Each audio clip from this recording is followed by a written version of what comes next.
हो गई उनके हृदय से। वेद व्यास जी बोलते जा रहे हैं, गणेश जी उसे लिखते जा रहे हैं और धीरे धीरे यही 18,000 श्लोकों की एक संहिता बनकर तैयार हो गई, जिसे 18वां पुराण का नाम दिया गया श्रीमद् भागवत महापुराण। बोलिए भागवत महापुराण की जय हो, वेद व्यास जी महाराज की जय हो, नारद जी महाराज की जय हो। अब एक और नया प्रश्न खड़ा हो गया वेद व्यास जी के सामने कि ये कथा, ये मैंने ग्रंथ लिख तो दिया, लेकिन ग्रंथ सुनाया किसको जाए? इसके लिए सुतपात्र भी तो मिलना बहुत आवश्यक है। ये ग्रंथ मैं किसको सुनाऊं? तो स्मरण हुआ, याद आया कि मेरा पुत्र है सुखदेव, जो जन्म लेते ही छोड़कर चला गया था मुझे, परिवार को।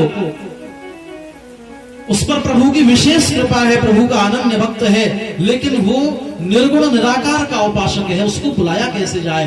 तो एक युक्ति निकाली, अपने शिष्यों को बुलाया और अपने शिष्यों को श्रीमद् भागवत के कुछ 1-2 श्लोक याद करा करके भेजा और कहा कि तुम तो वन में जाओ, इनका बस गाते रहना और विचरण करते रहना, यदि कहीं उसके कानों में पड़ गए तो निश्चित वो तुम्हारे पास आएगा, और जब आए तो उसे तुम मेरे पास ले आना। शिष्यों ने यही किया और वो गुनगुनाते जा रहे हैं भगवान के उन मंत्रों को, श्लोकों को श्रीमद् भागवत के, और प्रभु की महिमा का गान कर रहे हैं। वरहा पीडम नटवर वपु कर्णयो कर्णिकारं बिभ्रदवासुः कनककपिशं वैजयन्तीं च माला रन्ध्रान् वेणोरधर सुहयः पूरयन् गोपवृन्दैः वृंदारण्यं स्वपदरमणं प्राविशद गीत कीर्ति। कि जो कृष्ण कैसे हैं कि वरहा पीडम नटवर वपुः, जो ग्वाल वालों के साथ मिलकर के नृत्य करते हैं, और कनक कपिशं वैजयन्तीं मालाम, जो कानों में सुंदर सुंदर मोतियों की तरह कुंडल धारण करते हैं, वैजयंती माला धारण करते हैं, अधरों पर जिनकी वंशी विभूषित रहती है सदैव, जिनके सर पर मोरपंख विराजित रहता है, जिनके साथ भगवती राधिका विराजमान सदैव रहती है, सदैव रहती है, ऐसे श्री कृष्ण को हम प्रणाम करते हैं। बोलिए कृष्ण बलदेव की जय हो। जब कृष्ण की इन बातों को, इन सौंदर्य को सुना सुखदेव जी ने तो प्रसन्न हो गए, और उनके हृदय में हुआ कि इस देवता के पास तो जाया जाए और सुना जाए इसके विषय में। इतना बड़ा सुंदर है, इतना सुंदर स्वरूप है, सांवला है, मोरपंख धारण करता है, वैजयंती माला और बांसुरी बजाता है, कानों में मोतियों की कुंडल पहनता है, कितना सुंदर स्वरूप उसका होगा।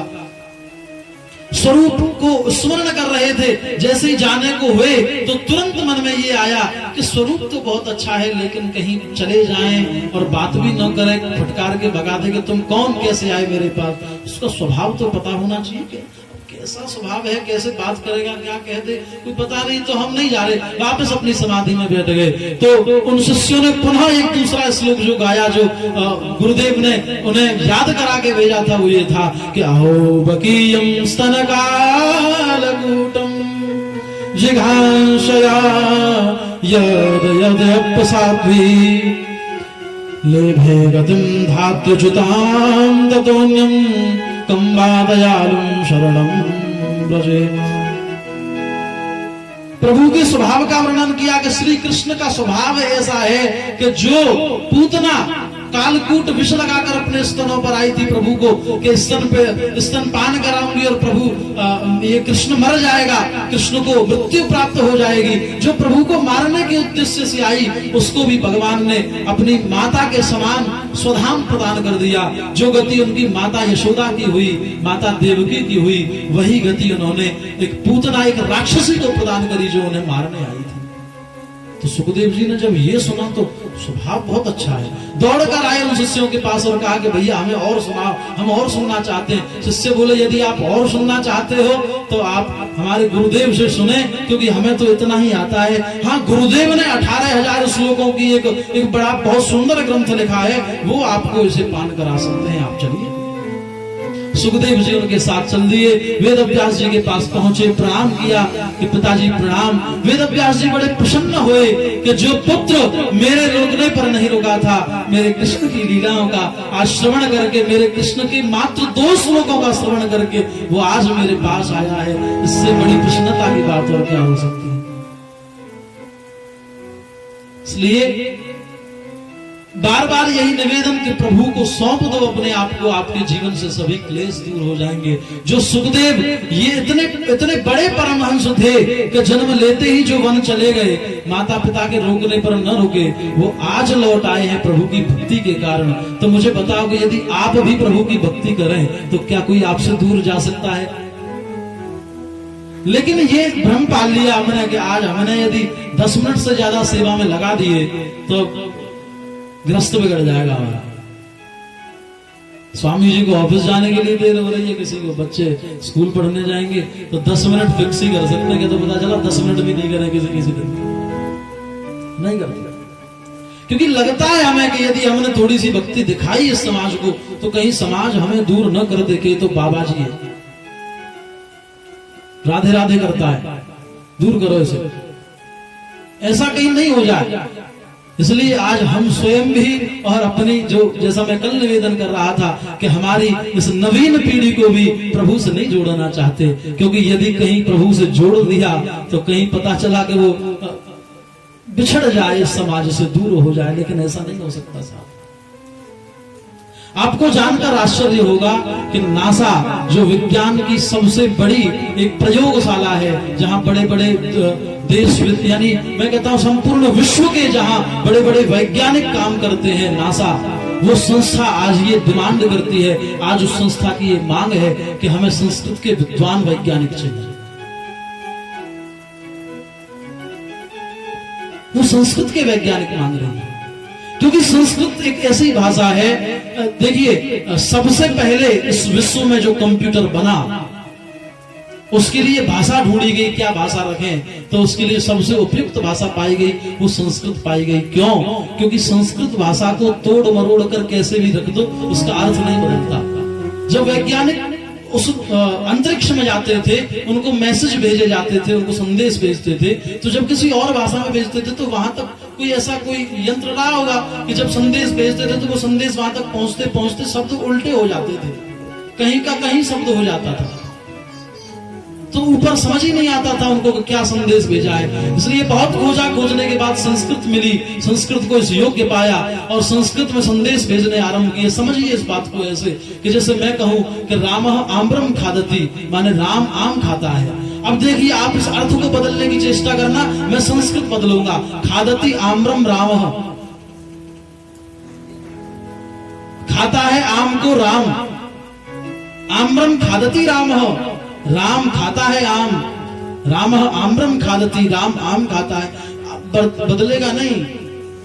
अंग्रेजी को देखो जरा, I am going to school, मैं स्कूल जा रहा हूं। अब इसको थोड़ा उल्टा करके देखो, स्कूल टू गोइंग एम आई,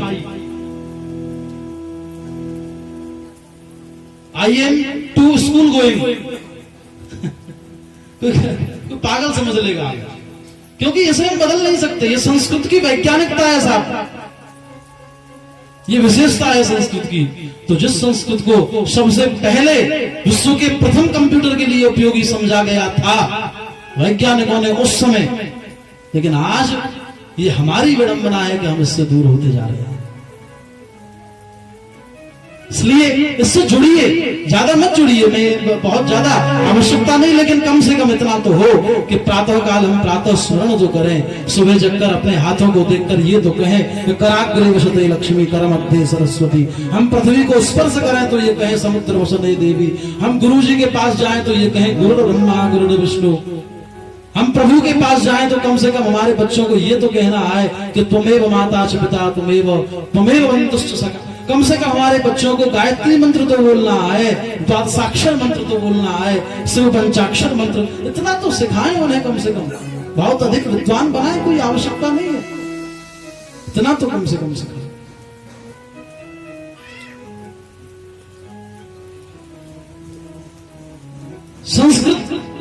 संस्कृति का रास्ता है, इसमें कोई शक नहीं है। यदि हमें अपनी संस्कृति से जुड़ना है तो हमें संस्कृत से जुड़ना होगा, और यदि हम संस्कृति से जुड़ गए तो हमारे अंदर, हमारे बच्चों के अंदर, हमारी भावी पीढ़ियों के अंदर संस्कार जागृत हो जाएंगे और हम जिस सम्मान के योग्य हैं हमें वृद्धावस्था में वो सम्मान मिल सकेगा। मैं ये नहीं कहता कि आप किसी और के लिए ऐसा करिए, कम से कम अपने लिए करिए, नहीं तो ये दुर्भाग्य है हमारे भारतवर्ष का कि आज किसी समय पर, आज से 100 वर्ष पहले, 150 वर्ष पहले आपको कहीं कोई वृद्धाश्रम नहीं दिखा होगा। बुजुर्गों से पूछना, इतिहास खोजना, आज से 100 वर्ष पहले कोई वृद्धाश्रम था क्या? लेकिन पिछले 50 और 40 वर्षों में इतनी तेजी से ये व्यवस्था बढ़ी है वृद्धाश्रमों की। क्यों बढ़ी? क्योंकि हम हमारे संस्कारों से विमुख हो गए साहब। यदि हम चाहते हैं अपने परिवार में जीवन पर्यंत रहना, अपने बच्चों के साथ जीवन पर्यंत रहना, तो आज ही से उनको संस्कार देना आरंभ कर दीजिए, वरना वो तो खुले ही है, जाना पड़ेगा हमें भी एक दिन, वो तो झेल ही रहे फिर। इसलिए जुड़िए साहब, संस्कृत से जुड़िए, संस्कृति से जुड़िए, बच्चों को संस्कारों से जोड़िए। मैं तो यही एक निवेदन आपसे करूंगा। पुनः लौटकर अपनी कथा पर आते हैं कि सुखदेव जी महाराज ने जब भगवान के स्वरूप, भगवान के व्यवहार को सुना, शिष्यों के साथ वेद व्यास जी के पास आ गए और वेद व्यास जी ने सुखदेव जी को इस परम संहिता का ज्ञान दिया। बोलिए सुखदेव जी महाराज की जय।